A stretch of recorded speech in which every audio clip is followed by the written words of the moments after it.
হরে কৃষ্ণ বন্ধুরা, আমি আবারও চলে এসেছি একটা নতুন রেসিপি নিয়ে। আমি বানিয়ে নেব আলুর প্যাটিস। আমি কড়াতে 4টে শুকনো লঙ্কা দিয়ে দেব। লঙ্কাগুলো ভালোভাবে ভেজে তুলে নেব এবং ওই একই কড়ার মধ্যে দিয়ে দেবো চীনাবাদাম। চীনাবাদামগুলো একটু সামান্য তেল দিয়ে একটু ভালোভাবে ভেজে নেব। এগুলো ভাজা হয়ে গেলে আমি এবার এগুলো তুলে নেব। ওই একই কড়ার মধ্যে দিয়ে দেবো জিরে, সর্ষের তেল, একটু 5 ফোড়ন দেব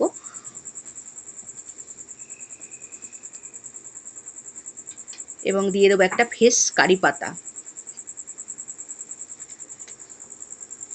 5 ফোড়ন আর কারি পাতার সুগন্ধটা খুবই ভালো লাগে। এবং দিয়ে দেবো আগে থেকে আলু সিদ্ধ করা ছিল, সেটা আমি একটু হাতে করে ভেঙে কড়ার মধ্যে দিয়ে দেব।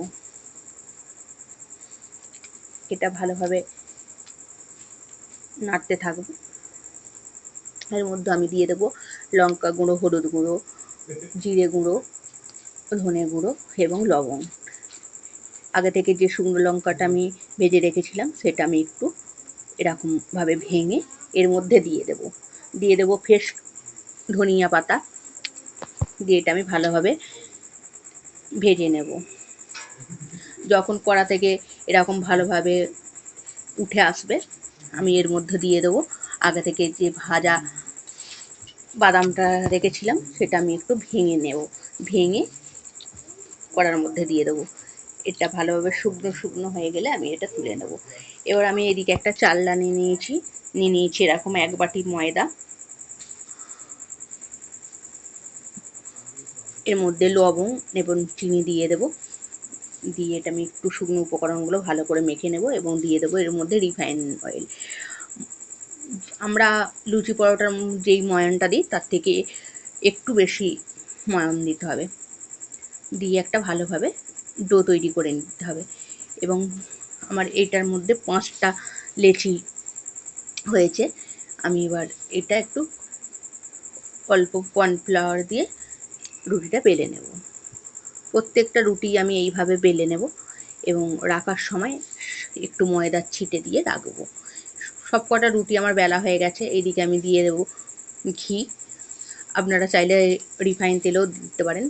ঘি এবং কর্নফ্লাওয়ারের একটা ব্যাটার তৈরি করে নেব। ব্যাটারটা একটা রুটির মধ্যেও ভালোভাবে মাখিয়ে নিতে হবে। প্রত্যেকটা রুটিতেই এইভাবে একটা একটা করে দিতে হবে আর ব্যাটারটা ভালোভাবে মাখিয়ে নিতে হবে। আমার একটা ব্যাটার রুটিতে মাখানো হয়ে গেছে। আমি আবারও একটা এর উপর দিয়ে রুটি দিয়ে দেব। দিয়ে আমি আবারও এর মধ্যে ব্যাটারটা ভালোভাবে লাগিয়ে নেব। এইভাবে প্রত্যেকটা রুটি আমি দেব আর ব্যাটার মাখাতে থাকবো। সব কটা রুটি আমার ব্যাটার মাখানো হয়ে গেছে। এবার আমি এইভাবে ফোল্ড করে নেব। এইদিকে একটা, এইদিকে একটা, এবং হাতের মধ্যেই যে আমার ব্যাটারটা ছিল সেটা আমি ভালোভাবে মাখিয়ে নেব। আবারও আমি এই দিক দিয়ে একটা ফোল্ড করে নেব এবং এই দিক দিয়ে একটা ফোল্ড করে নেব। এটা ভালোভাবে সেট হওয়ার জন্য আমি একটু বেলুন দিয়ে চেপে চেপে দিচ্ছি। এবার আমি এটা ভালোভাবে বেলে নেব। আমার যেহেতু এটা একটু ছোট তাই ভালোভাবে বড় করা যায়নি। আমি এইভাবে যতটা হয়েছে বেলে নিচ্ছি এবং আমি এবার এটা কেটে নেব। সাইডগুলো একটু একটু করে কেটে ফেলে দেব।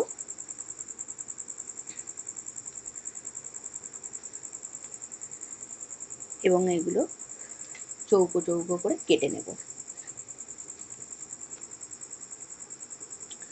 প্রথমে আমি একটা আন্দাজ মতো 3টে শেপ দিয়ে নেব। 3টে কেটে নেব। তারপরে এই দিক দিয়ে আবারও 3বার কেটে নেব। আমি আগেই বলেছি যেহেতু আমার বেলুন চাকিটা ছোট, সেই জন্য খুব বড় করে বেলা যায়নি। আমি এইগুলো সব তুলে নিয়ে একটা একটা করে হালকা হাতে এরকমভাবে বেলে নেব। যাদের বড়োভাবে বেলতে পারবেন তাদের আর বেলার দরকার নেই। এবং আমি পুরটা এরমভাবে দিয়ে দেব, দিয়ে এর মধ্যে ভালো করে দিয়ে চেপে দেবো যাতে এগুলো বেরিয়ে না যায়। আমার সাইড দিয়ে একটু বেরিয়ে গেছে, এবার আমি কড়ার মধ্যে দিয়ে দেব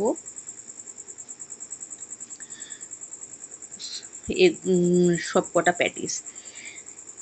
এরকমভাবে আমি এবার উল্টে পাল্টে ভেজে নেব।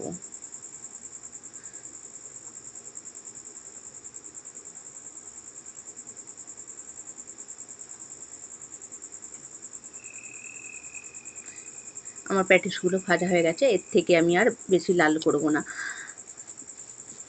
দেখো বন্ধুরা কত সুন্দর হয়েছে। এইভাবে একবার করার অনুরোধ রইল। আমার ভিডিও যদি ভালো লেগে থাকে একটা সাবস্ক্রাইব দিয়ে রাখবেন। হরে কৃষ্ণ।